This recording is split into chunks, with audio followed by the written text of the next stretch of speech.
जो आने वाला है ना वो समझ ही रहे हो। एक बार जोरदार क्लैपिंग करो अमृत राज के लिए प्लीज। आइए सर। देखो पिछले दिन में पंकज भी आए थे, हमसे काफी ज्यादा हाइट में ऊंचे थे और ये भी देखो कितने हाइट में ऊंचे हैं। जानते हैं लोग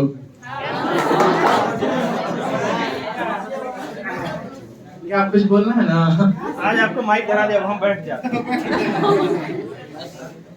डुमराव टीवी के मालिक बोल रहे हो, जीएसटी इंस्पेक्टर। एकदम रिलैक्स रहिए, नर्वस होने की जरूरत नहीं है। आपके साथ अमृत राज है, ठीक है।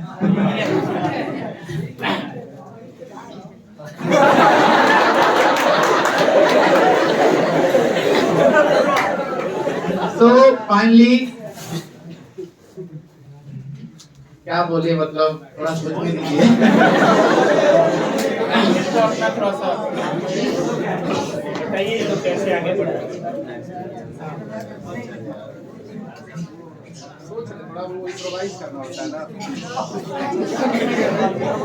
देखो जो सपने होते हैं ना वो देखने से ही पूरे होते हैं, याद रखना।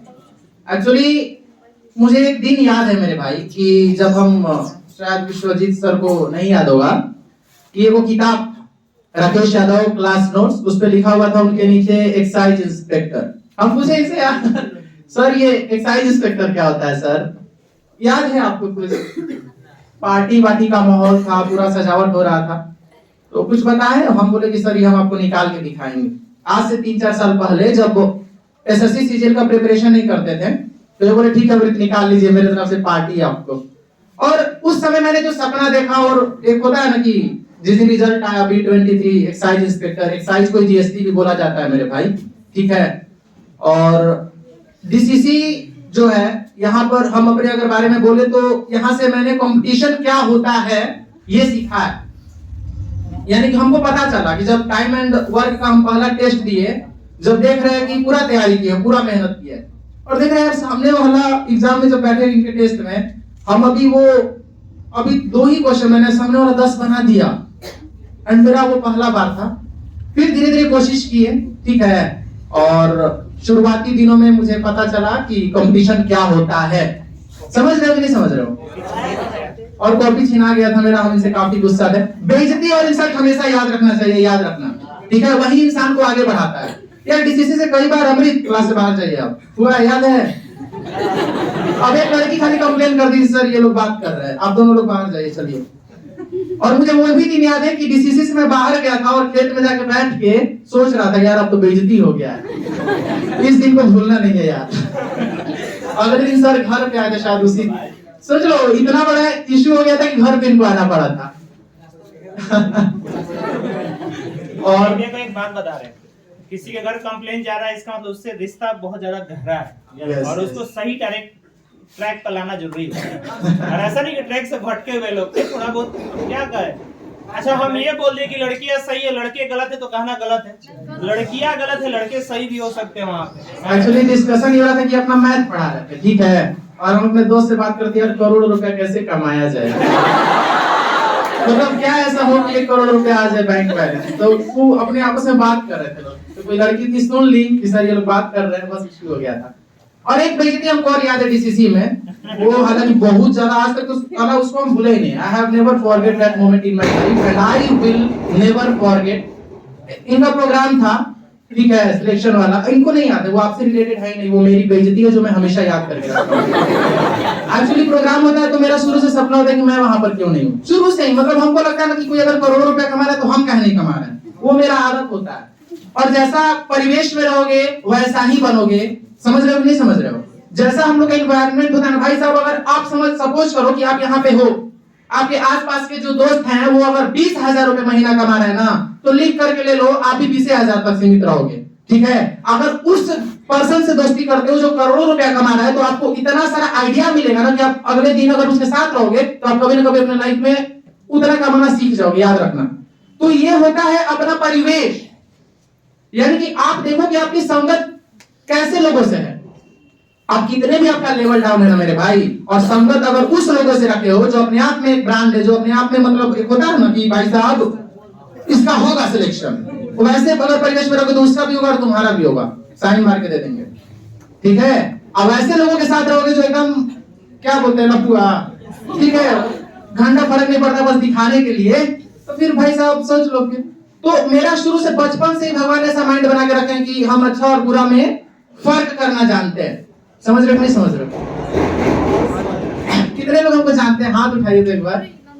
अच्छा, इतने लोग यार, कितने लोग YouTube के माध्यम से जानते हैं? अरे बहुत बढ़िया, इतने बहुत है यार, धीरे धीरे सब जान जाएंगे। ठीक है, डोंट वरी, वो इग्नोर करोगे भी ना तो YouTube के रिकमेंडेशन में दिख जाएंगे। तो और सब आप लोग बोलिए, काफी मतलब यहाँ पे कोई आगे पहले बोल दिया उन्होंने। अच्छा, वो बेइज्जती दिया तो हुआ क्या था ना मेरे भाई कि जैसे कि सामने स्टेज है, देखिए सब लोग मिठाई खा रहा है और हम थोड़ा लेट पहुंचे भाई साहब, हमको मिठाई नहीं मिला, हम स्टेज पे चढ़ गए। देखे कि स्टेज की तरफ से आ रहा है, हम स्टेज पे चढ़ गए। तो वहां पे एक वो थे, हम नाम नहीं लेंगे, एक वो ऑर्गेनाइजर थे आपके, तो वो बोले ना कि वो और 2-3 लोगों पे गुस्सा बोले, क्या फालतू फालतू आदमी को अंदर आने देते आप लोग। This line I have never forget in my life, forgotten in my life, मतलब कभी नहीं भूले भाई साहब। ये फालतू फालतू जो ये आदमी है ना, ये वर्ड आज तक साला हिट कर गया है, वो लाइन पूरा, क्यों आप लोग फालतू फालतू आदमी को अंदर आने देते हैं। उस टाइम उस समय आप ही लोग की तरह नहीं होता कि प्रिपरेशन स्टार्ट किए हैं भाई सब फालतू। अरे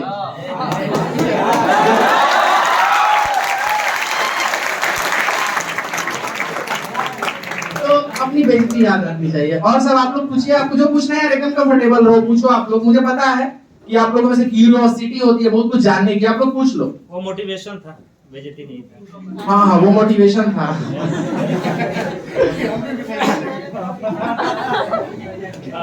पूछिए आप लोग।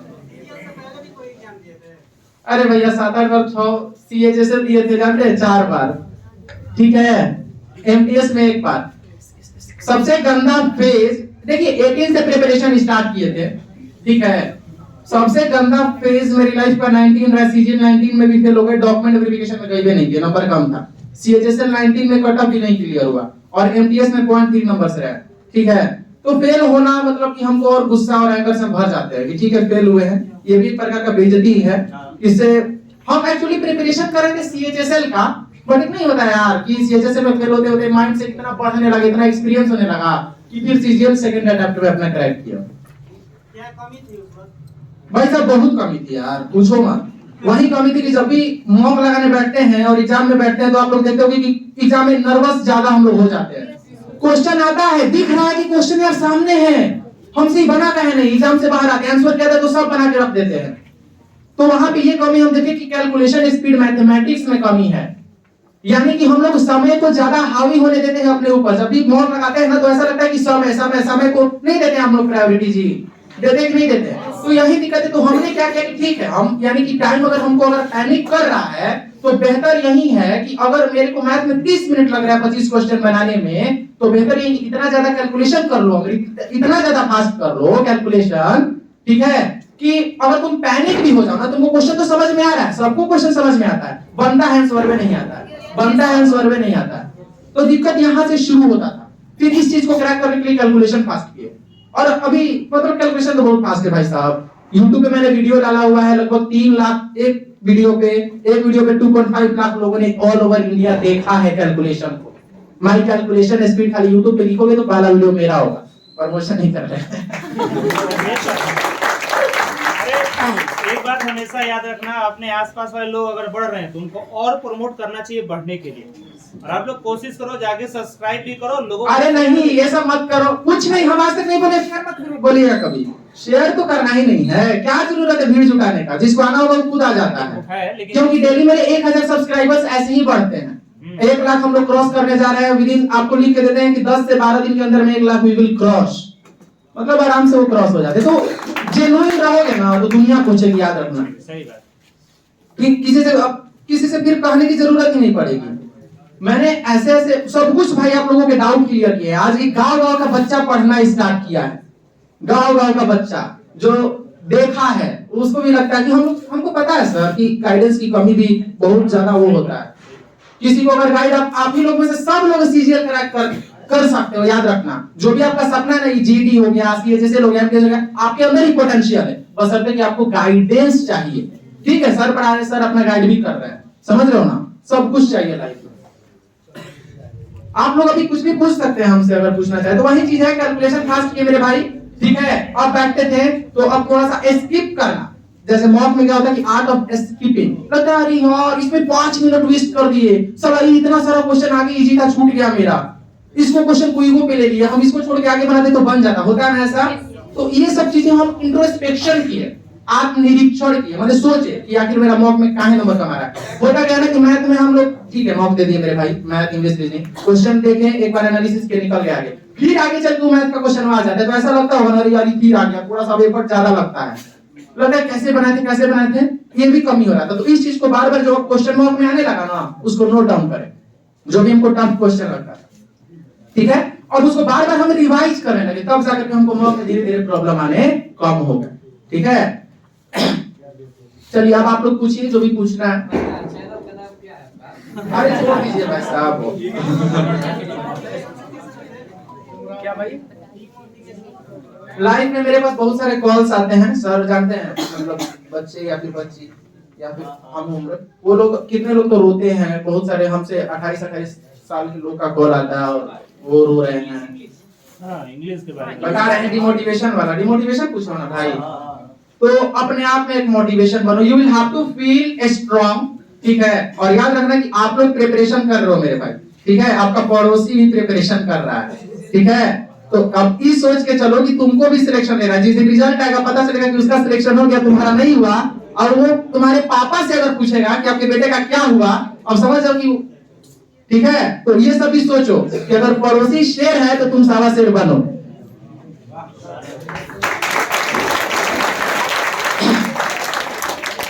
चलिए आप लोग बोलिए।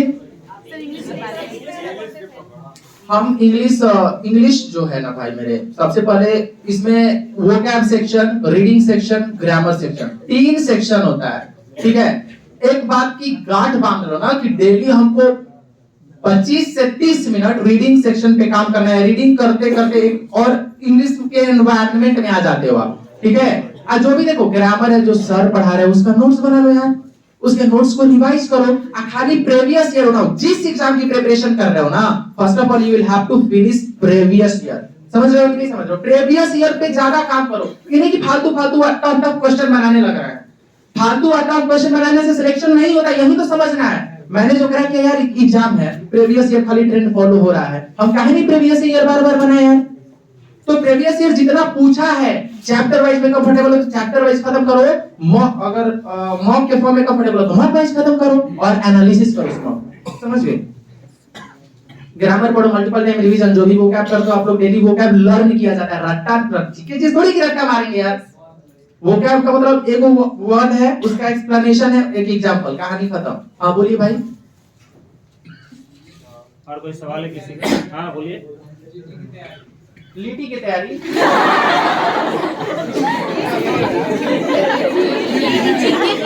अच्छा, एसएससी जीडी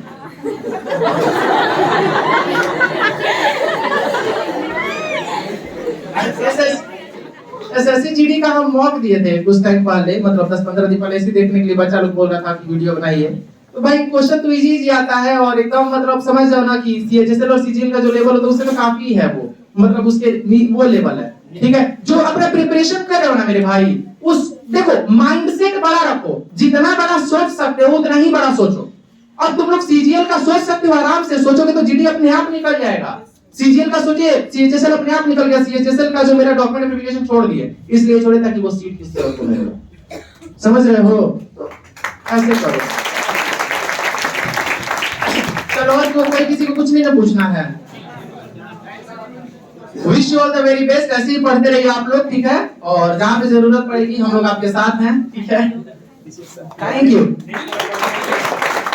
देखिए रीडिंग सेक्शन के मामले में एक बात मैं आपको बोलना चाहूंगा, इंटरेस्ट की चीजें पढ़ो, जो भी है, जैसे